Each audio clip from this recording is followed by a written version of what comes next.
Savage.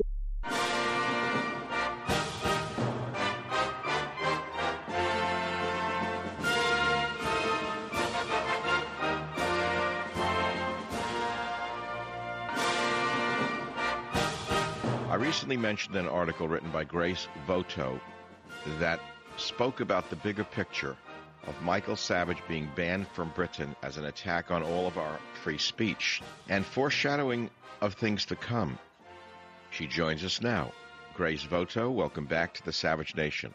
Hi, Michael. Thank you so much for having me on the show, and thank you so much also for linking to our cover story, the cover story of Reflections magazine, which is Who's Afraid of Michael Savage. We are so honored that you have linked to us, and we are right with you in this crusade to have your rights defended. With so few in the mainstream media talking about this story, why did you write this? I think, Michael, that the thrust of the piece that I wrote on your behalf was really to try to explain to the public, the American public, that your story is not just the story of a single man, although, of course, that's very important to you. But I wanted to just explain that this is a symptom of a great crisis that we are facing here in the West, and that your case has really geopolitical ramifications. And I'm really not exaggerating when I say that. I say in my article that this marks a low point in the history of the English-speaking peoples, because what I see here is the Anglo-American alliance in tatters. That is to say, two of the great leaders in world history, Great Britain and America, now abandoning some of the sacred principles that they have held dear and some of the very sacred principles that they have worked in partnership to promote. So your case, I really want to emphasize this, has geopolitical ramifications. Well, what are these ramifications? Well, we see on the one hand that the British banning you from entering their soil is a symbol of the fact that they are following the policy of appeasement. They are not really concerned about regarding what you had to say, Michael.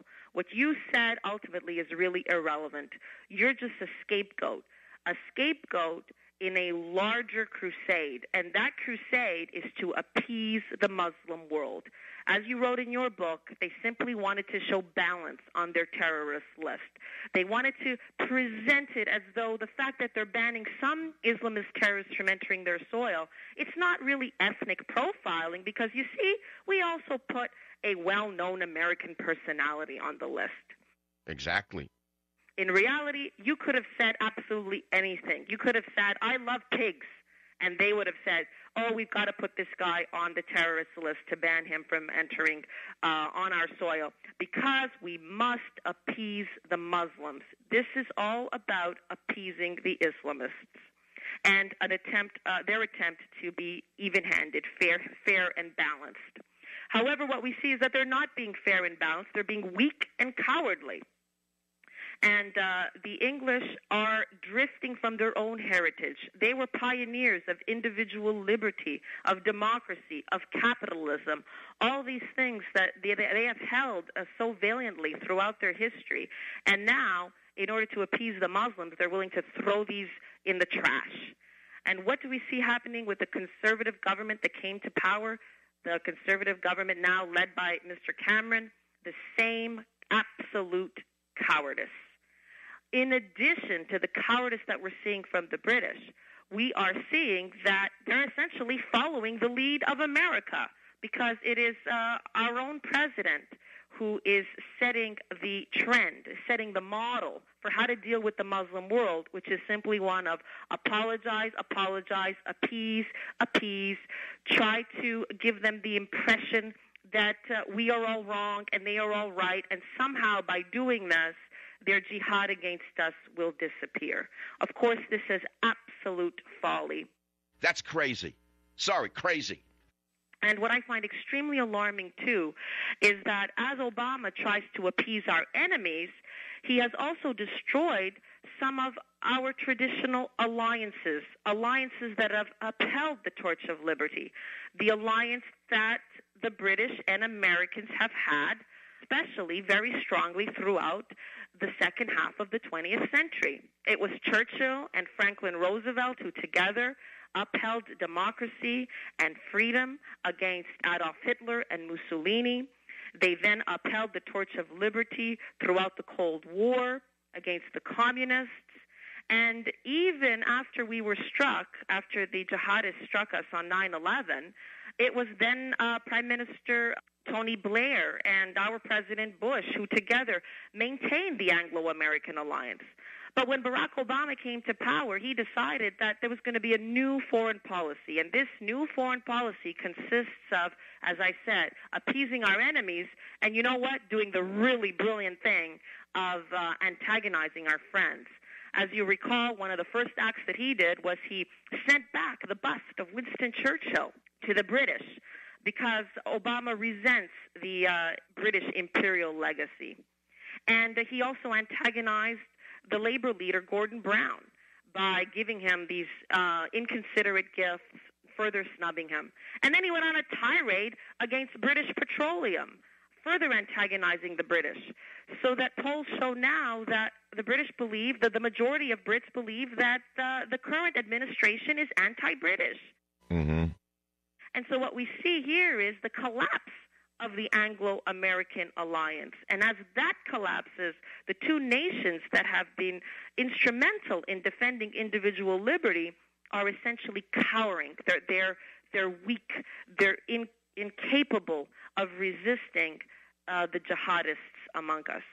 So all of that to say that this is not just the case of one man. This is not just the plight of one man, however difficult it might be for you. What is happening is symptomatic of a great crisis in the Western world, where the Anglo-American alliance is in tatters, where we are bowing to the Islamist jihadists who threaten our way of life, and where we no longer know our own heritage and we are no longer able to defend it. And so that is why we stand with you 1,000% of the way. And we do so because of our care for you as an individual, but also because of our enlightened self-interest, our regard to preserve ourselves, our own national history, which is one that is based on defending individual rights, defending individual liberty, and defending everyone's right to travel freely and to speak freely. Why do you think so few in the media will talk about my being banned in Britain? Well, I think you can count on the mainstream media consistently to miss all important stories. So I think that that's part of the crisis amongst us, is that we no longer even recognize what's a good story and what isn't a good story, when we're under threat, when we're not under threat, who's our enemy, who isn't our enemy. We were dealing with an extremely ignorant mainstream media. And I can say that from someone who worked within the mainstream media. That's point number one. The second point I have to say is that even amongst conservatives, we have a collapse on the right as well, in this sense, is that conservatives are not very good at working together. They're not very good at working in tandem. They're not very good at working in harmony. Unfortunately, many conservatives are self-interested. They work really for themselves as they defend traditional values. And we're not going to succeed against the liberals if we continue along that path. And the third thing I have to say is that even within conservative news organizations, and I'm saying this as someone who worked within a conservative news organization, there are so many liberals there trying to squash the conservative voice that it's very hard, even for the most well-meaning conservatives, to rally to the defense of conservative causes. And that's one of the reasons that I founded the Edmund Burke Institute in my own magazine. I thought, you know what? The only way that I will truly be free is and be able to truly defend the Western heritage is to go at it alone. And that's why I decided more and more to go independent. And I think you're seeing this even manifested in the Tea Party movement, which is basically saying our traditional institutions are not working. They are collapsing. And the Tea Party movement is essentially voicing the very same cry that I had in 2005 when I founded my own institute, saying, you know what? The traditional institutions don't work, and the only way we're going to preserve our Judeo-Christian heritage, the only way we're going to preserve our liberties is to go independent. Well, I've been saying that for years on the Savage Nation.